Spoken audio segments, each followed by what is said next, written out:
If we're in a poor emotional state and we're like, oh gosh, it's been such a stressful day, let me watch some TV and snack. Or it's been such a stressful day, let's go hang out and eat steak and drink some Opus One. Well, the problem is snacking or alcohol, it does shift the way you feel. So you want to change your emotional state. It does shift the way you feel, but it doesn't last. You feel good when you eat the food, but then the next day, it just comes back. You're in the same position again. It doesn't fill the emptiness, or it doesn't fill it for long.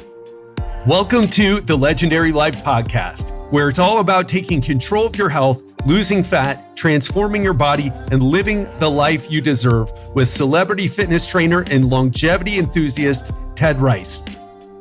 Do you feel like every time you start to make progress with your weight, with your health, with making better choices, you end up self-sabotaging? If that's your story, well, you're not the only one. It's one of the most common things I hear from clients, even in my program. They want to give up. But today, I don't have a story from a client. I have a story from a listener that I want to share with you, a powerful story. And I asked her, may I share this? It's so powerful. I know it's going to make a difference for someone out there listening, perhaps you. And she agreed. So Mia, thank you so much. And let's dive right into it. First of all, welcome back to the show. If you're just tuning in for the first time, I'm your host, Ted Rice, coach to entrepreneurs, executives, and other high performers. And I want to talk about this today, this self-sabotage. So this comes to us from Mia. She wrote to me on Facebook and said, I wanted to drop you a line to say thank you so much for your podcast. I have used it to support my mental and now physical transformation over the last 8 months. I was about 15 kilograms overweight. It's about 30 pounds and in really bad condition. I now resistance train every second day. I walk every day in the hills around my place. I've lost about 5 kilograms, so about a little over 10 pounds in total, but feeling so much better as I am stronger and my mood is stable. The game changer messages for me were that a pound a week in weight loss is actually good and sustainable. And consistency is the key, not working super hard. Previously, I would have started eating better and got discouraged because I didn't lose a couple of kgs or kilograms a week and given up. Wow. And I had a lot of bad things happen over my life and was kind of stuck as a result of it and thinking it meant I couldn't do the good stuff I wanted to. I just thought it was easier for other people to be fit, healthy, live legendary, as they were not carrying around the same burden. Then I heard your story and you really resonated with me because you actually get that life can be super tough, sometimes through no fault of your own. And you had put so much stuff and you had so much stuff happen, it put things into perspective for me. I love the resilience you teach through sharing your experiences, and it made me realize I was actually being a victim of my bad circumstances in spite of dealing with it pretty well. I've become much more results focused in all areas of my life, and I have looked at why I was using numbing techniques. I thought I was successful as I have a good job, career, and support my family financially.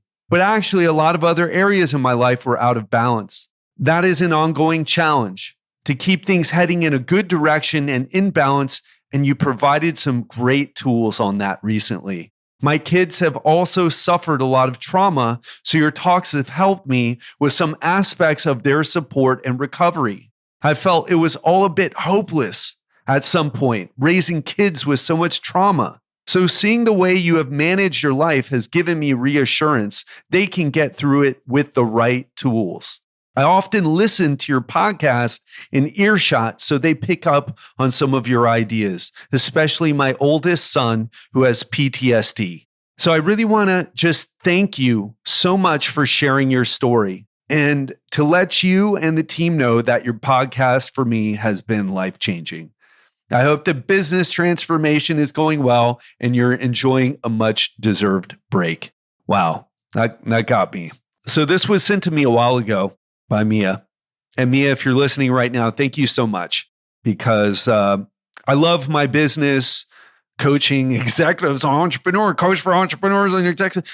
I love doing what I do, but I feel like the future of what I'm going to do is going to be more involved with public speaking and reaching more people is what I feel like I really have to do. And it's something I'm working on right now. So thank you so much, because sometimes, I don't know if you know this, but sometimes I feel like, I do these podcasts and certainly people sign up to my coaching as a result, and that's good. But is it really helping people?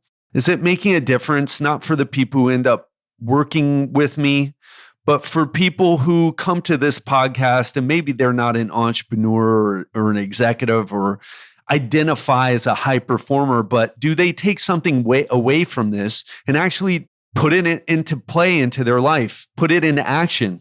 So it really means the world to me when you share a story with me. It lets me know that it's not just a business, it's actually making a difference. So there's a few things that I think are key here. And the first thing that I think sabotages so many of us, and this includes myself, not so much with my health, but in other areas of my life, are expectations. She talks about the game changer for me was that learning a pound a week in weight loss is actually good and sustainable. It's so crazy. Why would people not think that? Why would people think that losing a pound was bad progress? We've got to get it through our heads that progress is progress. There are things to speed up progress. There are things that slow down progress, but progress is progress. Be grateful for it. And I'm not just saying this to you like I'm always grateful for everything, for all my progress. I'm not, but we all should be a bit more mindful, like, am I getting results? Yes. I went through a period recently personally where my business is doing better than it's ever done, but I didn't feel grateful for it because of the progress, the unrealistic expectations. Why do we do this to ourselves? I think I know the answer. Emotionally, we get caught up in the story of the moment and we lose perspective about what's happened, about how far we've come since we've started. And that's the easy thing to do, meaning it comes naturally to you. We've got to apply conscious effort to be grateful. At least I do. And I feel like most people do. At least most people who I talk to. And I talk to some very successful people. It takes effort to train yourself to look at the bigger picture and how far you've come. Just a quick tangent, because I love those. One thing I'm really grateful for on my iPhone is that it keeps showing me pictures of the past. And I get so into the moment sometimes. And then all of a sudden I catch something. I'm like, I see a picture, and so much has happened since the whole coronavirus craziness started, right? I feel like, at least I feel like some of my life before the coronavirus, it's a bit hazy, but I had this incredible life, these amazing experiences in Southeast Asia. And my iPhone reminds me, and it really helps. Like, oh my gosh, that's right. I did this. I went to that place, this cool place. So many people will never get a chance to go to that place. And I did. Be grateful for it. Remember, it's tough, but we all need to take a little bit of time if we suffer from this and to put our expectations in context. Another thing I would say about that is, who's setting your expectations exactly? Is it something you saw on social media? Is that your friend who went on an extreme diet, 500 calories a day, a medical weight loss program? Where are those standards being set? Make sure you're getting your standards set, your expectations managed. It's one of the most important things I feel like I do with my clients. It's like, here's what results look like. Because some people, they're like, oh, I've only lost 12 pounds in a month. I'm a loser, right? No pun intended. It's like, what are you talking about? That's awesome. That's great progress. Like, what do you think? What standard do you have here? What are your expectations, and where did you come up with those expectations? It's crazy. what we do. And we're all a little crazy.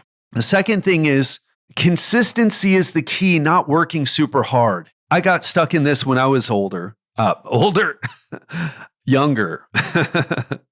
Maybe I'm stuck in it now. I don't know. Was that a Freudian slip? I've got no idea.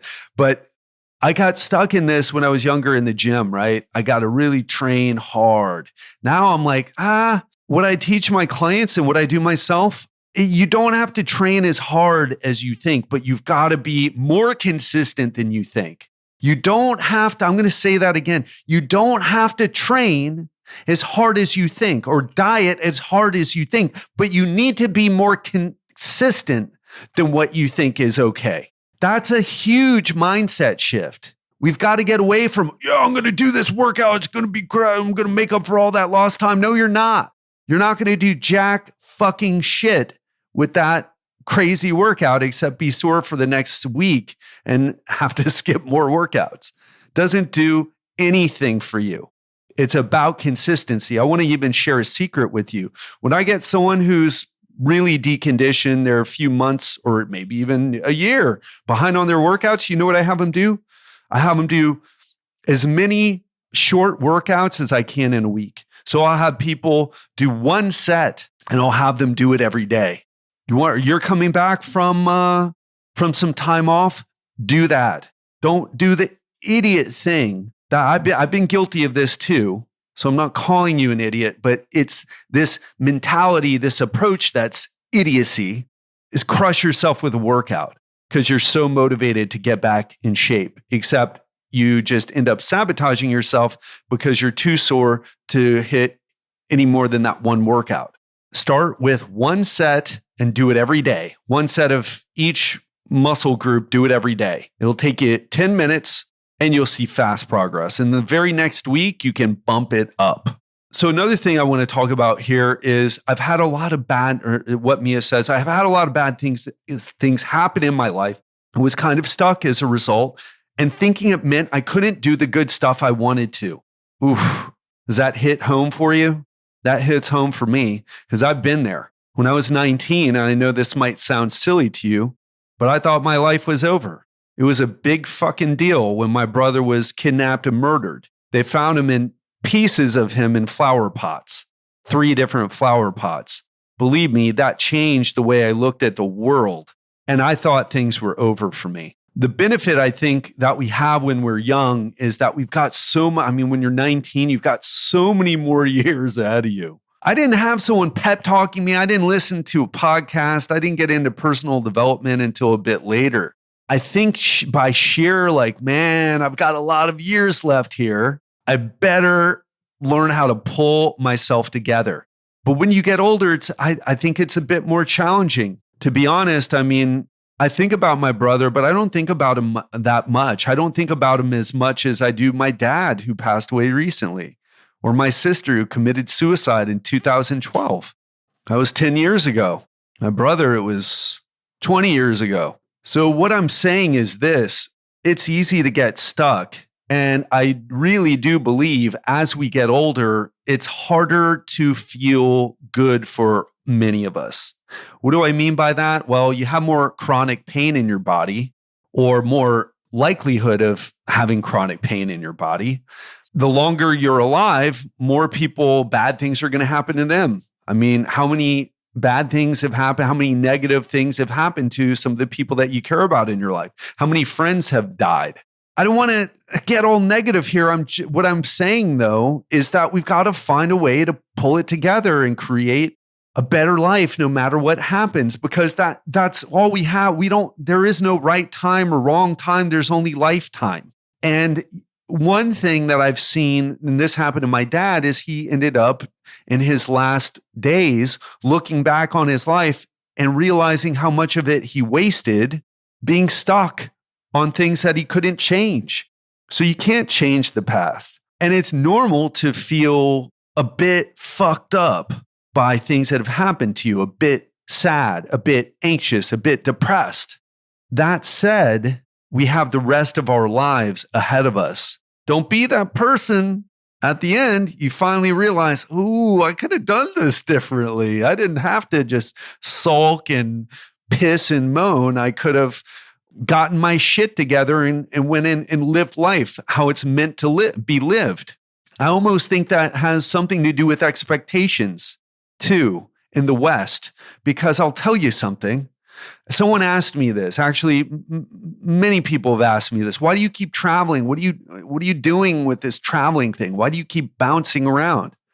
Well, the story has changed now, but when I was in Southeast Asia, especially, it changed the way I looked at the world. It changed the way I looked at myself as a victim, especially when I went to Cambodia and saw people still struggling from the genocide that happened there in 1979. I think that was the year it started. I saw terrible things, but here we are in the, and let me say this one more thing. It led to also some realizations that, man, life has not been good to human beings for a long time. There's something that my dad said, and this is actually in one of the Lord of the Rings books too. Oh, I forget the name of the character, but a saying that we have is no parent should ever bury their child.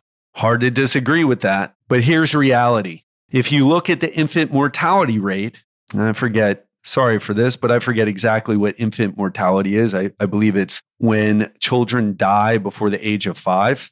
It was high. There are a lot of dead kids and grieving parents. And that rate, that infant mortality rate, is lower than it's ever been in the United States and in the entire world. It's still high in some places. So kids dying and parents grieving from it, man, that's something that used to happen all the time. But we have this expectation no parent should ever have to bury their child. It's like, well, a lot of I even forget what the infant mortality rate is. You can Google it. It's not important. The point is this. That expectation, that story doesn't match reality. That's like saying life should never be hard, right? And I couldn't think of anything more stressful than losing a child. I watched my dad lose 2. My point here is that be careful about the stories you tell yourself to keep you stuck. And I would just want to be clear. I'm not saying, oh, well, my son died. So what? A lot of people's sons died. That's not what I'm saying here. If you happen to be part of the unlucky club, just know you're not alone and it's not that uncommon. And the more you get outside the United States or probably countries like Canada, UK, Australia, etc., or Western Europe, it's more common. In South Asia, in Southeast Asia, oh man, I don't want to get into the dark things that happen out there, but it's just a different place. It's a different place.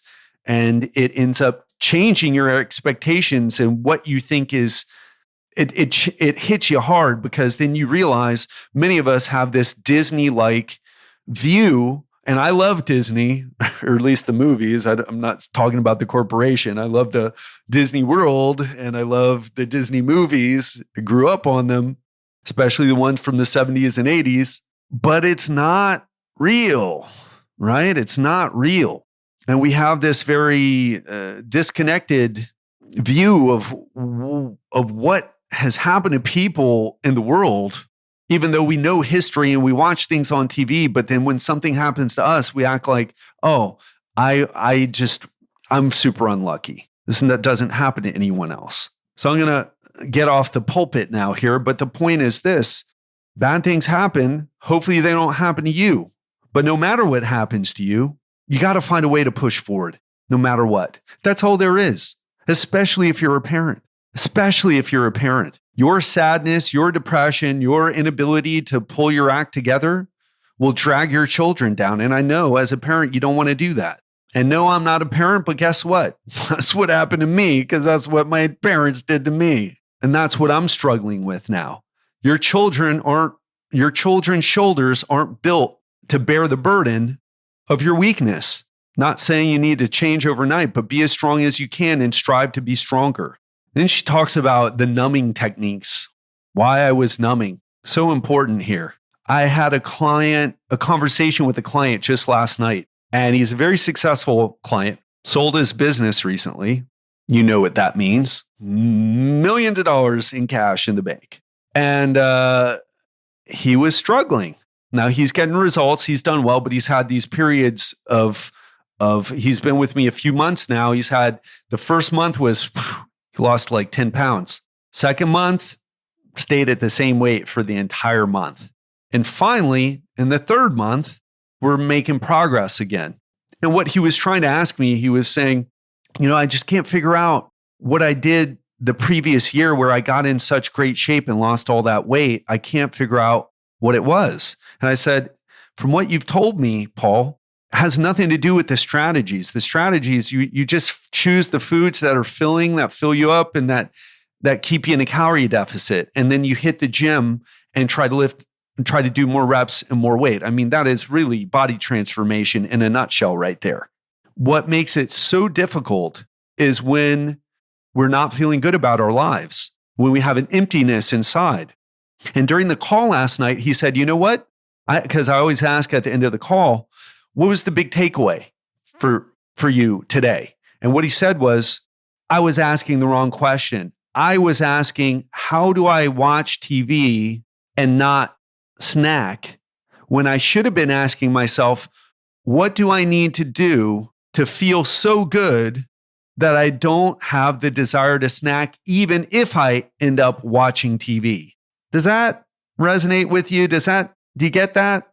Because if we're in a poor emotional state and we're like, oh gosh, it's been such a stressful day, let me watch some TV and snack. Or it's been such a stressful day, let's go hang out and eat steak and drink some Opus One. Well, the problem is snacking or alcohol, it does shift the way you feel. So you want to change your emotional state. It does shift the way you feel, but it doesn't last. You feel good when you eat the food, but then the next day, it just comes back. You're in the same position again. It doesn't fill the emptiness, or it doesn't fill it for long. And alcohol, it makes it even worse. You have a great time when you're drinking, or at least some of us do. But the next day, you got an even bigger case of the fuck it's, don't you? Like, oh man, just fuck it. Let me just eat something delicious. I'm not going to stay on my diet. And it's like, well, why are you drinking and eating so much? What is behind that? I had another conversation with a friend recently, and he said, well, I'm just being lazy. I said, don't say you're being lazy. That's a cop-out. He's like, what are you talking about? I'm trying to take responsibility here. I'm calling myself lazy. I'm calling myself out on my behavior. I said, yeah. And it's a cop-out. You're not lazy, because my friend runs a business and he's got 2 children. He takes care of business. He's not lazy. That's not laziness. Or if you wanted to say the laziness is calling yourself lazy instead of doing the work to figure out what's really driving your choices. What are you missing? What void are you trying to fill when you shove food in your face and drink down a couple of IPAs or glasses of red wine or scotches? What are you trying to fill? So those are the things, right? Those are the things that sabotage us. And it's easy to fall into that. And one more thing, and then I want to wrap things up today, is one more thing. She said, I heard your story and you really resonated with me because you actually get that life can be super tough, sometimes through no fault of your own. Here's the thing with this. This is such an important point. Some people, they make up things, right? About how they're victimized. Your words were violence. You didn't call me by my pronouns. That was violence. We're in this world today where the words, the meanings, the blurred lines, right? But some of us, we have things that we've been through. And I would even say that those people who are so triggered by all those things, the craziness, you know what I'm talking about, the social justice or the social injustice craziness, those people have been through things and have been victims in other areas of their life. And now they're just, repeating that victimization through looking at other ways where they perceive to be victimized. But many of us, we've been through things. We have been victimized. So being a victim wasn't your choice, but remaining a victim of what happened is. It's like you're a victim twice. You're a victim of the thing that happened, the event that you didn't want to happen.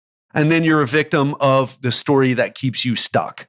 But this time you're victimizing yourself. It's gotta be, it's so normal or such a normal response to do this. I mean, I used to do it. I was the biggest victim and I had good reason. I mean, I was abused by my mentally ill mother. I was abused by my stepmother, emotionally abused and sometimes physically abused by my alcoholic stepmother, who's in like the Women's Hall of Fame in Florida. It took me a while to make peace with that. It's like this woman who made my life a living hell is in the Hall of Fame. And, my family, including me, right? We were victimized by the murder of my brother. So it's one thing to be a victim. It's another thing to remain a victim. And it's I think a lot of things can be summed up. A lot of problems with human beings can be summed up like we just let our normal reactions, our normal emotional reactions take over. For example, and this doesn't even have to be like too deep or negative or dark. It could be donuts are delicious. It's like, of course, it's like our own. Who chooses that donuts and ice cream are delicious? Did you choose that? No, you put it in your mouth. It exploded with flavor in your brain and you're like, more, right? And so like our natural instincts, and if you've been listening to this podcast for a while, I've talked about this before, the difference between hot cognition and cold cognition. Our hot cognition, that instinctual or instinctive part of ourselves, it's like, just eat ice cream and donuts. It's delicious, right? Versus, whoa, yes, ice cream this is your cold cognition talking. Ice cream is delicious. However, it's high in calories. It's low in satiety.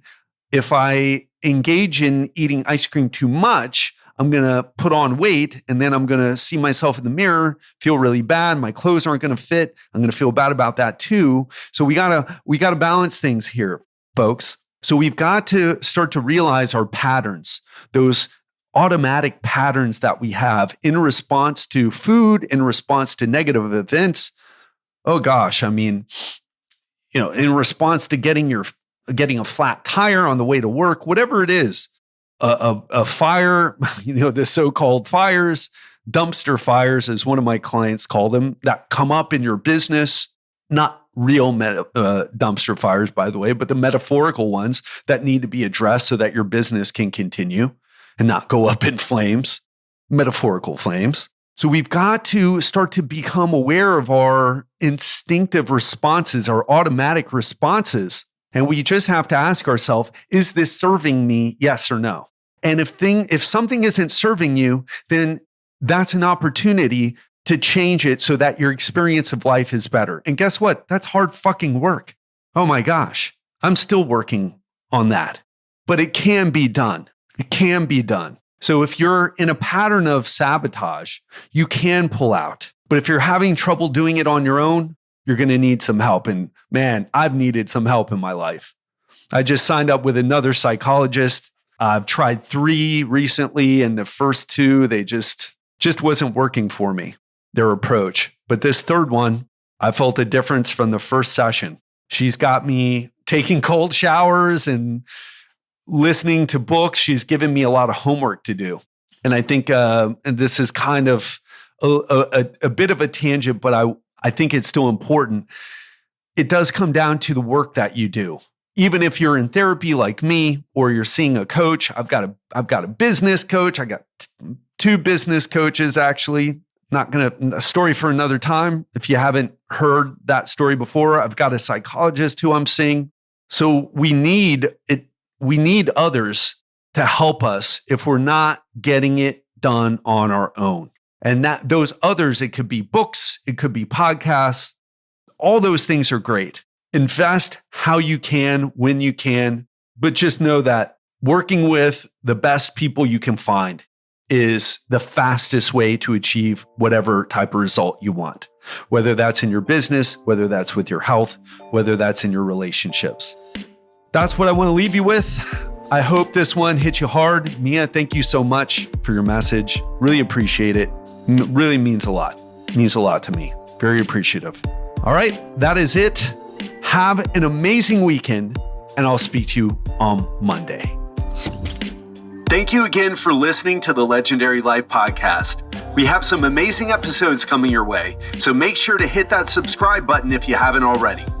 If you're already subscribed and today's episode hit home for you, please share this episode with someone who you know would benefit from listening. Take care and see you every Monday and Friday in your favorite podcast app.